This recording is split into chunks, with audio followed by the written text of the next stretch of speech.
Dans cette vidéo, je vais donc vous parler des aspects écologiques de la méthanisation. Alors les deux points principaux qui vont être abordés sont le fait que la production de biogaz par méthanisation est une façon de produire de l'énergie renouvelable, puisque la biomasse est renouvelable.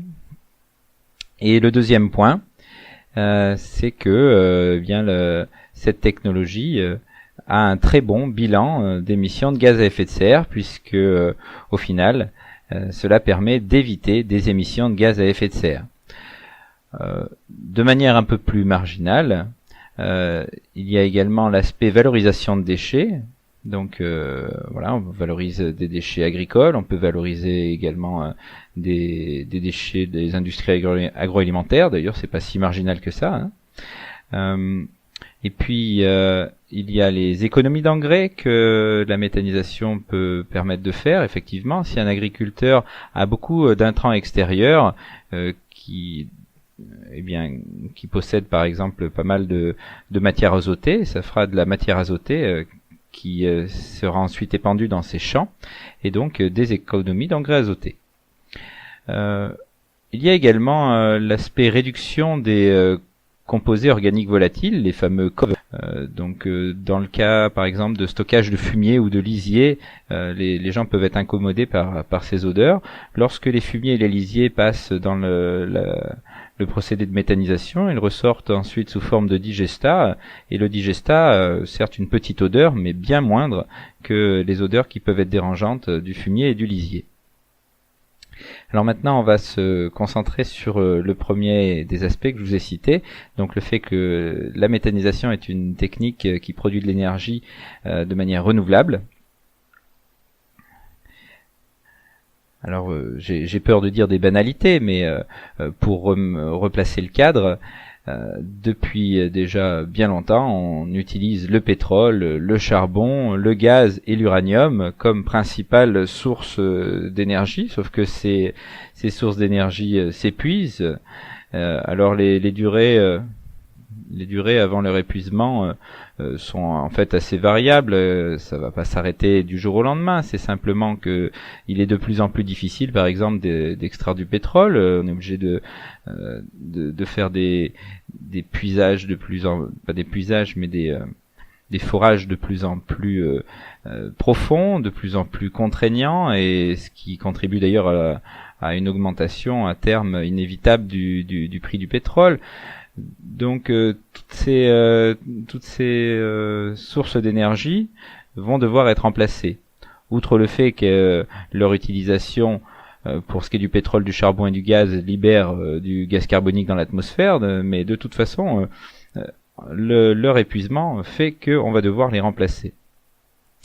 Alors la solution, c'est les énergies renouvelables, et donc le biogaz fait partie de la solution. On s'aperçoit que ce changement va être assez radical, parce que la quantité d'énergie consommée depuis la fin de la Seconde Guerre mondiale a augmenté énormément, et très majoritairement il s'agit, pour 80% d'énergie fossile. Donc les énergies renouvelables pour le moment ne représentent qu'une petite partie de l'énergie totale consommée. Il va falloir donc envisager une modification très importante de notre système de production, d'approvisionnement en énergie, et le biogaz va avoir sa place dans ce mix énergétique.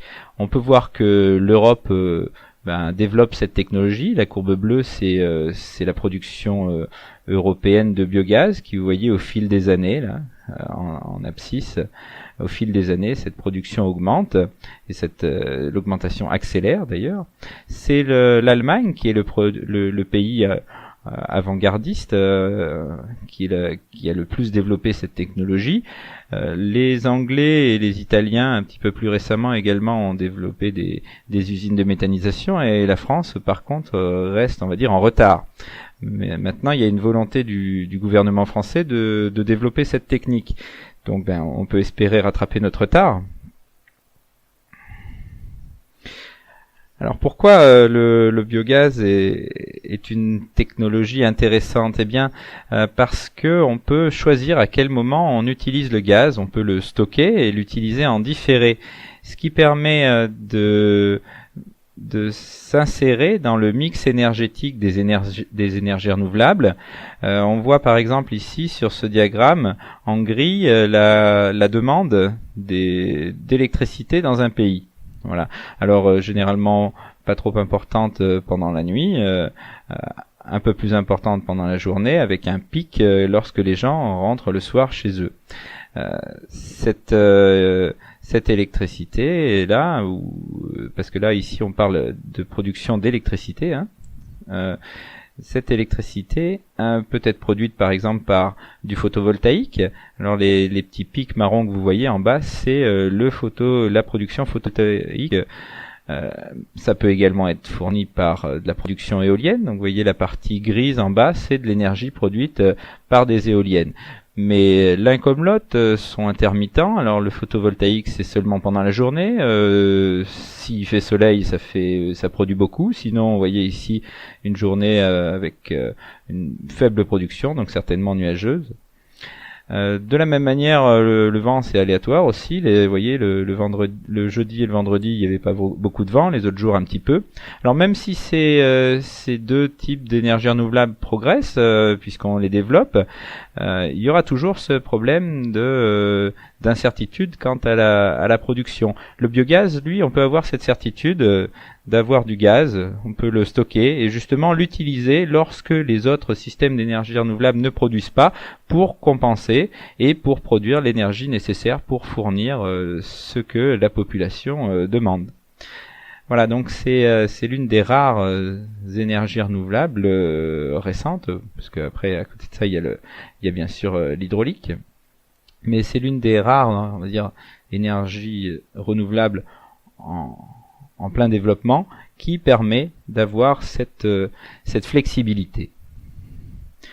Bon, par ailleurs, le gaz produit peut être transporté dans des conduites sans qu'il y ait de perte. Donc c'est un transport peu coûteux et donc sans perte, très facile. Il faut installer les conduites, bien sûr. On peut remarquer que, pour comparer, le transport d'énergie électrique se fait avec beaucoup de pertes. Il y a environ 30% de l'énergie électrique, même sans doute un peu plus, qui est perdue pendant le transport. Et puis donc, on rappelle que à côté de ça, la méthanisation, ça permet de traiter des déchets et de produire du digestat qui peut servir d'engrais. Le biogaz est donc une solution d'avenir et c'est actuellement en France tout à fait sous-exploité. Par exemple, dans la région Midi-Pyrénées, il y a eu des simulations qui estiment que le gisement de biomasse qui pourrait facilement être méthanisé permettrait d'alimenter un quart de la population en ce qui concerne les besoins en gaz, ce qui est déjà énorme. Voilà, maintenant je vais vous parler du deuxième aspect important, la réduction des gaz à effet de serre.